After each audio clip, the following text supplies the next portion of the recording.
오늘은 여호와 하나님은 누가 만드셨는지 우리들이 발견해낸 인과율과 하나님께서 주신 계시의 말씀을 비교해 보면서 알아보려고 합니다. 기원전 4세기경에 살았던 철학자 아리스토텔레스는 성공을 원하는 사람은 본질적이고 기본적 문제에 대하여 질문해야 한다고 했습니다. 물론 성공의 정의에 따라 질문의 종류는 다를 것입니다. 하지만 우리들의 가장 중요한 질문은 우리와 우주 만물을 창조하신 하나님에 대한 질문이 되어야 할 것입니다. 우리들은 다른 피조물과는 달리 거의 완벽할 정도의 생각을 하나님으로부터 받았습니다.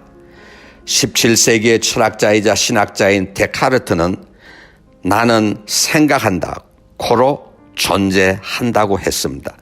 생각이 있으므로 인간은 연구하고 유추하며 인과율과 같은 법칙도 알아낼 수 있습니다. 인과율이란 원인이 있으면 결과가 있고 결과가 있으면 반드시 원인이 있는 자연의 법칙을 말합니다. 우주 만물이 존재하는 것은 이 존재를 있게 한 그 무엇이 있는데 우리는 그 무엇을 최초의 원인, the first cause라 하고 이 최초의 원인을 God, 하나님이라고 부릅니다.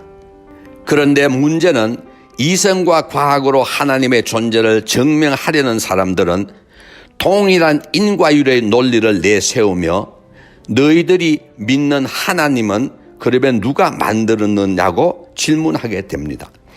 이런 식으로 하나님의 존재를 역추정해 가도록 만드는 질문을 계속 이어간다면 결국 최초의 원인이 되는 존재는 미해결의 문제로 남게 되고 우리가 믿는 하나님도 하나님이 될 수 없다는 결론에 이르게 됩니다. 동일한 법칙이 한편으로는 하나님의 존재를 인정해야 하는 논리에 적용되고 다른 한편으로는 인정할 수 없는 논리에 적용된다면 여기에는 반드시 무엇이 잘못되어 있기 때문입니다. 그 잘못은 인과율 자체에 있는 것이 아닙니다. 인과율을 적용할 수 없는 것에 적용하기 때문입니다.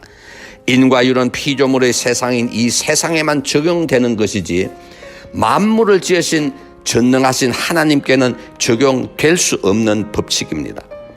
우리는 우리가 만들어낸 신을 절대로 섬길 수는 없는 것입니다. 이성과 과학으로는 우주 너머에 계신 하나님을 결코 볼 수 없다는 것을 한 신학자는 소설에 비유하여 설명하고 있습니다. 소설을 쓸 때 작가는 그가 원하는 모든 것을 소설 속에 만들어낼 수 있습니다. 등장인물들도 수없이 만들어내고 살리고 죽이고 마음대로 할 수 있습니다. 하지만 소설 속의 인물들은 소설 밖에서 글을 쓰고 있는 작가를 보거나 만날 수가 없습니다. 작가는 소설 속으로 직접 들어갈 수도 없습니다. 그러나 작가는 소설 속에 설정한 인물들을 통하여 작가의 모든 뜻을 나타낼 수 있습니다. 우리가 하나님을 볼 수 없는 것처럼 소설의 인물들도 작가를 볼 수 없지만 작가인 하나님은 분명 존재하는 것입니다. 이처럼 존재하시는 여호와 하나님께서는 출애굽기 3장 14절에서 I am who I am, 나는 스스로 있는 자라고 분명하게 알려주셨습니다. 신학자들은 이 말씀을 논리적이고 이성적으로 설명하기 위해 하나님의 존재를 원인의 관점에서 the first cause, 최초의 원인, the uncaused cause, 이전의 원인이 없는 원인, the self-caused cause, 스스로 있는 원인이라고 정의하고 있습니다. 인과율이 하나님의 존재를 유추해내는 중요한 법칙이라면 우리는 이 법칙의 적용 방법을 알아야 할 것입니다. 인과율은 원인과 결과의 관계이기 때문에 두 가지의 적용 방법이 있습니다. 한 가지 방법은 원인에서 결과로 접근하는 방법입니다. 이런 방법을 신학 용어로는 프라이오리 혹은 귀납적 방법이라 하고 히브리식 사고 방식이라고도 합니다. 다른 방법은 반대로 결과에서 원인으로 접근하는 방법입니다. 이런 방법을 신학 용어로는 posteriori 혹은 연역적 방법이라고 하고 헬라식 사고 방식이라고도 합니다. 성경에서 예수님의 계보를 기록할 때 마태복음 1장은 원인이 되는 아브라함에서 시작하여 결과가 되는 예수님까지 언급하고 있습니다. 동일한 사건을 누가복음 3장 28절은 반대로 결과가 되는 예수님에서 시작하여 역으로 거슬러 올라가 아담을 거쳐 하나님까지 가고 있습니다. 마태를 포함한 히브리인들의 역사는 하나님의 계시에서부터 시작된 역사입니다. 하나님께서 보여주신 이적과 기적들을 보고 들은 대로 후손에게 전해주는 과정에서 만들어진 역사입니다. 하나님의 존재를 찾아내기 위해 연구하고 노력할 필요가 없었습니다. 따라서 그들의 사고 방식은 귀납적 방식의 영향을 받을 수밖에 없었습니다.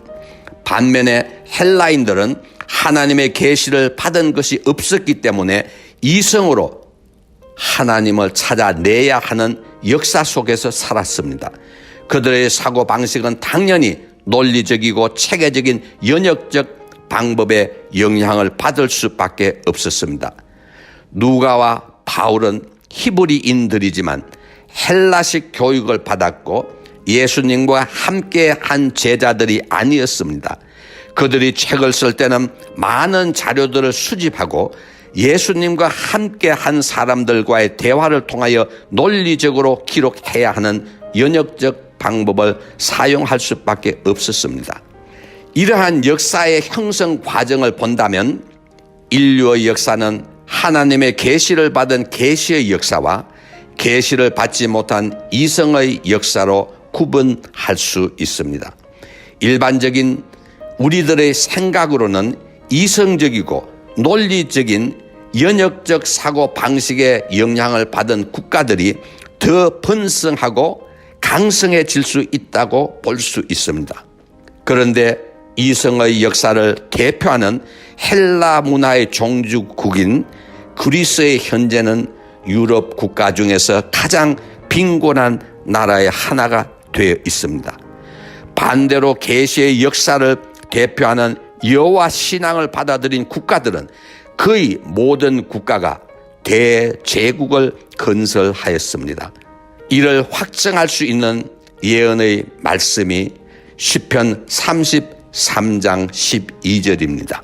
그들의 하나님을 여호와로 영접하는 국가와 그 백성들은 복이 있도다. 이 예언의 말씀이 예언대로 이루어졌음을 믿는다면 우리는 여호와를 창조주 하나님으로 반드시 믿어야 할 것입니다.